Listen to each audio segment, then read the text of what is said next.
काले शरीर पर लाली लाल। मैंने कहा देवी तू ऐसी लग रही है जैसे कोयले की खान में आग लग गई है। बोले 4 लाइन सुनाओ। उनकी सुन कि महाकाली, ये घोर श्रृंगारस है। महाकाली मैया सितू, महाकाली मैया सितू, शाहकाली कढ़ैया सितू, महाकाली मैया सितू, शाहकाली कढ़ैया सितू, बर्र सितू कतैया सितू, बर्र सितू कतैया सितू, मरखनी एक गैया सितू, मरखनी एक गैया सितू। लेकिन मजबूरी में कहता, लेकिन मजबूरी में कहता सौन चिरैया तू आई लव यू।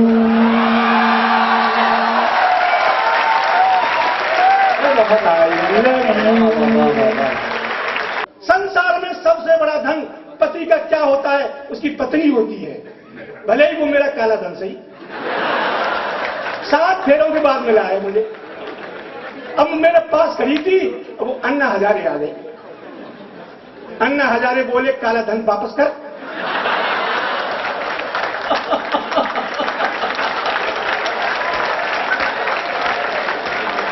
मैंने कहा अन्ना जी मैं तो नहीं करूंगा, बड़ी मुश्किल से पाया है। अन्ना जी गुस्सा होकर चले गए। फिर रामदेव बाबा आ गए। जैसे रामदेव बाबा आए, मेरे पत्नी से कहा घूंघट कर ले। रामदेव बाबा आ गए। पत्नी ने यहां तक घूंघट करा। रामदेव बाबा बोले काले धन को सार्वजनिक रूप से उजागर कर। तो मैं गीत नहीं लिखता। आप विश्वास करो, मैंने 2 लाइन और लिखी श्रृंगार रस की। मैं सामने बैठा, मेरी पत्नी इधर बैठी और मेरा साला आ गया। अच्छा मेरा साला हकलाए, एक शब्द को 5-5 मिनट में बोलेगा। जैसे साला आया, मुझे देखा और बोला जी।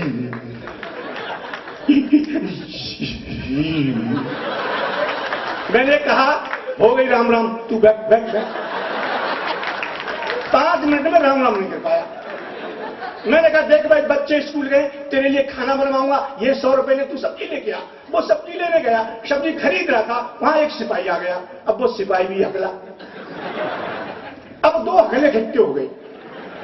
हकले सिपाही ने मेरे साले से टाइम पूछा, टाइम क्या हुआ है? तो मेरा साला बोला पता नहीं है। मेरा सिपाही बोला मेरी नकल कर रहा है, नकल। मेरा साला बोला तू ही कर रहा है। सिपाही बोला था चल। और मेरे साले को सिपाही थाने में ले गया। दरोगा से सिपाही दरोगा से बोला दरवाजे में नकल कर रहा है। मेरा साला बोला यही कर रहा है। दरोगा को आया गुस्सा। दरोगा ने डंडा उठाया और दरोगा बोला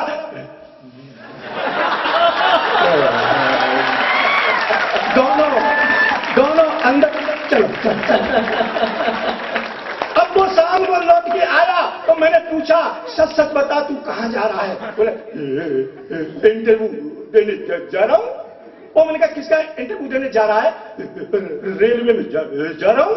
मैंने कहा रेलवे में किसका इंटरव्यू देगा? अनाउंसमेंट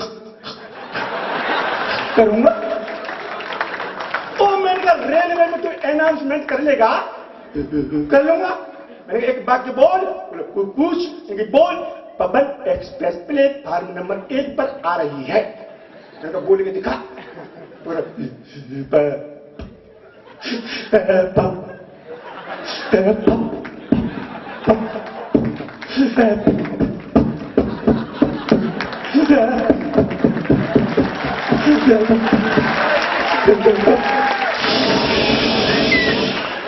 मैंने क्या हुआ कि गए?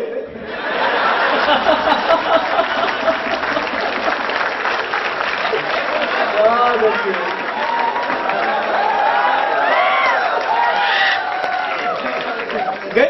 कहां गए? दिल्ली पहुंच गए। छूना ना अब मैं जवां हो गई।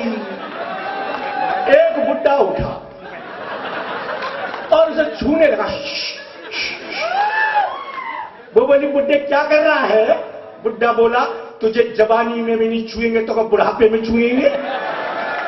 बाबा ने वो भगा दी तो मैंने धन्यवाद दिया। बाबा उल्टे सीधे गीत गा रही हैं। अब वो गई, एक और आई और उसने आते जाते गीत गाया, बीड़ी जला ले पिया जिगर में बड़ी आग है। बुड्ढे की जेब में बीड़ी रखी हुई थी, इधर माचिस रखी थी। बुड्ढे ने माचिस फेंक दी कि अब क्या होगा, अब तो अपने आप जल जाएगी। और बुड्ढा बीड़ी लेकर के नाचने वाली के पास पहुंचा और बोला नैक छिवाए थोड़ा छिवा लेते। अब बाबा ने वो भी भगा दी तो मैंने बाबा को धन्यवाद दिया। अब वो गई, एक और आई और उसने आते आते गीत गाया, मैं झंडू बाम हुई डार्लिंग तेरे लिए। बुड्ढा फिर उठा और नाचने वाली को सूंघने लगा। बोली बुड्ढे क्या कर रहा है? बुड्ढा बोला जुकाम हो गया है। बाबा को गुस्सा आया और बाबा बोला कोई अच्छा सा गीत गाने वाला हो तो मंच पर आओ वरना यहां से जाओ। तो एक आया गाने वाला, भाइयों मैं दीपक राग सुना रहा हूं, सुने दीपक राग। और सामने जानते नहीं कि दीपक राग क्या होता है। आपने देखा होगा जो राग सुनाते हैं वो पहले तबला से ही करते हैं। उसने तबला उठाया, टिल, टिल,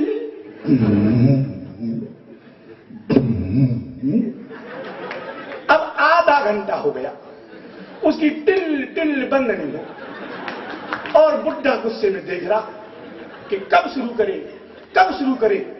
और वो बुड्ढे की तरफ देखता, बुड्ढा लाठी लेके खड़ा हुआ। ओए एक घंटे से क्या कर रहा है? बाबा अभी तो मैं तबला ठोक रहा हूं। बाबा बोला घर से ठुका हुआ क्यों नहीं लाया था? तू घर से ठुका हुआ लाता, क्यों टाइम खराब कर रहा है? जल्दी गा। सुने दीपक राग। अब राग सुनाता है, अमुआ की डाली पे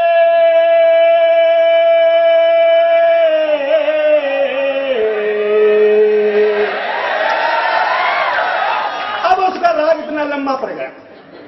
अब बाबा गुस्से में देख रहा और वो अमुआ की डाली पे न बैठे कोयली।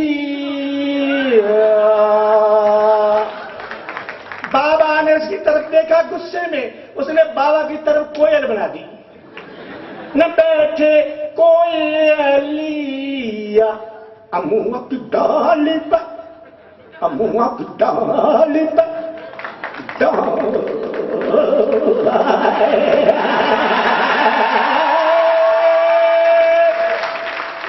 बुड्ढा खड़ा हुआ। ओए तूने पूरी रात हराम कर दी भाई।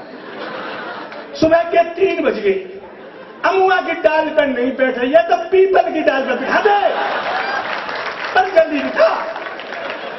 तो मैं गीत बीत के चक नहीं पड़ता हूं। अंत में बता दे रहा हूं, एक कॉलेज में कार्यक्रम हो रहा है। आप विश्वास करो, मैं जब पढ़ता था अपनी क्लास में तो इतना होशियार था, हेड मास्टर ने क्लास में से मेरा नाम काट दिया कि तू इतना होशियार कैसे हो गया है। बचपन में मेरे पिताजी मुझे विद्यालय में जमा करने के लिए ले गए। हेड मास्टर से बोले इसे जमा कर लो। हेड मास्टर ने मेरी तरफ देखा और मेरे पिताजी से पूछा, अच्छा ये बताओ ये किसका बच्चा है? तो मेरे पिताजी बोले आपका ये है। अब मुझे बड़ी शर्म लगी, मैं अपने बाप का और मास्टर से कह रहे आपका। और मैंने शर्म से नीचे को गर्दन कर ली। हेड मास्टर मुस्कुराया, मेरी तरफ देखा और मुझसे बोला बताओ किसके पिताजी हैं? मैंने कहा आपके ही हैं।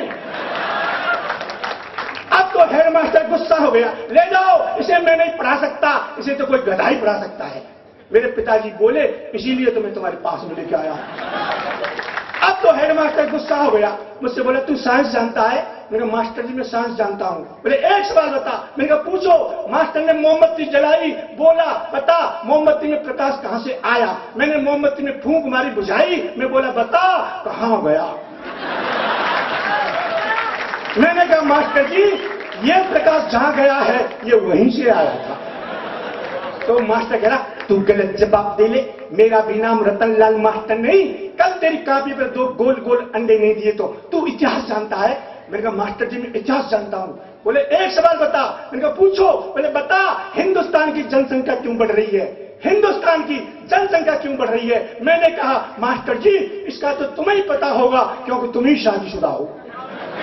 भाई हम तो बच्चे ही मास्टर जी, तुम मास्टर हो, तुम ही बता दो हिंदुस्तान की जनसंख्या क्यों बढ़ रही है। मास्टर बोला सुन बेटे मैं बताता हूं। मैंने कहा बताओ। बोले सुन, इस हिंदुस्तान में 1 मिनट के अंदर एक महिला 1 बच्चे को जन्म दे रही है, समझे? इस हिंदुस्तान में 1 मिनट के अंदर एक महिला 1 बच्चे को जन्म दे रही है। मैंने कहा मास्टर जी वो कौन सी महिला है जो 1 मिनट में 1 बच्चे को जन्म दे रही है? मैंने कहा वो कौन सी महिला है, क्या उस महिला को मुझे दिखाओगे? मास्टर बोला तेरी समझ में नहीं आ रहा है। तो मैंने समझाओ। बोले समझ बेटा, मेरा मतलब ये है जितनी देर में तू अपनी एक सांस खींचता है उतनी देर में हिंदुस्तान में एक बच्चा पैदा हो जाता है। तो मैंने अपनी सांस रोक ली। मास्टर बोला क्या कर रहा है? मैंने कहा एक भी पैदा नहीं होने दूंगा,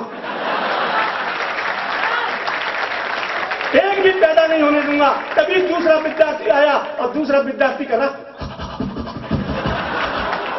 मास्टर बोला तू क्या कर रहा है? कि जल्दी जल्दी गिन मैंने कितने पैदा करके भेज दिए। मास्टर जी मैं भारत को चीन बना रहा हूं।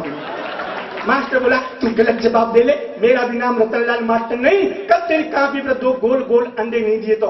एक सवाल बता, जब हम मक्का भूनते हैं तो कढ़ाई में से मक्का के दाने क्यों उछलते हैं? मैंने कहा तू कढ़ाई में बैठकर देख, तुझे अपने आप पता चल जाएगा। तो मास्टर कह रहा तू गलत जवाब दे ले, तू गलत जवाब दे ले। अच्छा अंत में एक सवाल और बता। मैंने पूछो। बोले बता महिलाएं अपनी मांग में सिंदूर क्यों भरती हैं? महिलाएं अपनी मांग में सिंदूर क्यों भरती हैं? मैंने कहा मास्टर जी महिलाएं अपनी मांग में इसलिए सिंदूर भरती हैं लोगों को पता चल जाए इस प्लॉट की रजिस्ट्री हो चुकी है। अब मास्टर बोला तू मुर्गा बन, तू मुर्गा बन। मुझे मुर्गा बना दिया, एक डंडा मारा और बोला बता तू कौन है? तो मैंने कह दिया मैं हूं मुर्गा। कौन? मैंने कहा मुर्गा। बोले बता मैं कौन हूं? मैंने कहा तू मुर्गी। बोले तेरे पास क्या प्रमाण है कि मैं मुर्गी हूं? मैंने कहा कल तू मेरी कापी पर 2 गोल गोल अंडे देगा। कि आशिक बने हैं जेब में ना दाम मिलेंगे, आशिक बने हैं जेब में न दाम मिलेंगे, ये घूमते खाली सुबह शाम मिलेंगे। इनके शहर में जाके कुछ पता तो कीजिए, कुछ पता तो कीजिए, इनकी बुरी नजर के चर्चे आम मिलेंगे, इनकी बुरी नजर के चर्चे। देखिए ये क्या है कि ये लड़कियां जो होती हैं ना वो हम भोले पुरुषों के साथ यही करती हैं। हम में तो पता नहीं कौन से कांटे लगे हुए हैं। अच्छा खुद कुछ भी करें उसका कोई लेखा जोखा नहीं है। मैं 4 पंक्तियां इन लड़कों की तरफ से कहता हूं और अगर तब समर्थन ऐसा देना जैसा काइट में मिलना चाहिए कि हम बंधे। देखो छोड़ छोड़ के जा रही हैं आपके साथ। हम बंधे तो झनकार फिर किस लिए? हम बंधे, हम छोटे भोले पुरुष कि हम बंधे तो झनकार फिर किस लिए? हम ना सूंघे सुमन हार फिर किस लिए? हम ना सूंघे सुमन हार फिर किस लिए? और टकटकी बांध के हम ना देखे तुम्हें तो ये सजावट ये श्रृंगार फिर किस लिए?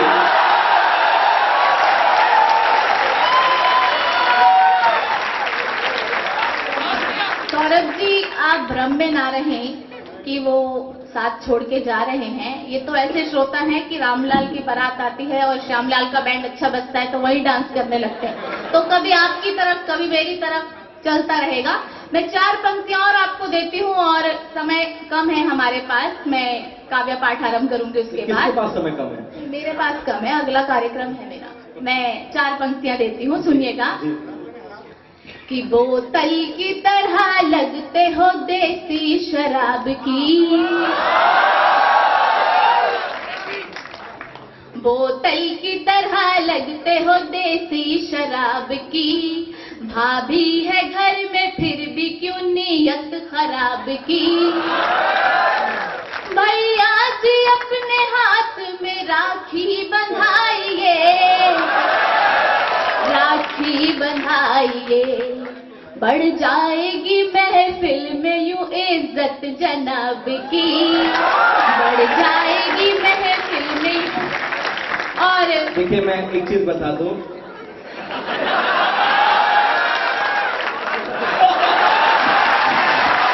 देखिए 2 लाइन बोल रहा हूं, आप देखिए, आपको मजा आ रहा है, देखिए कि तू भी किसी की सहेली है और तू भी किसी का फ्रेंड है, तू भी किसी की सहेली है, तू भी किसी का फ्रेंड है, और तू भी किसी की पत्नी है, और तू भी किसी का हस्बैंड है। लगे रहो, मजा आ रहा है, क्योंकि तू भी सेकंड हैंड है और तू भी second hand है।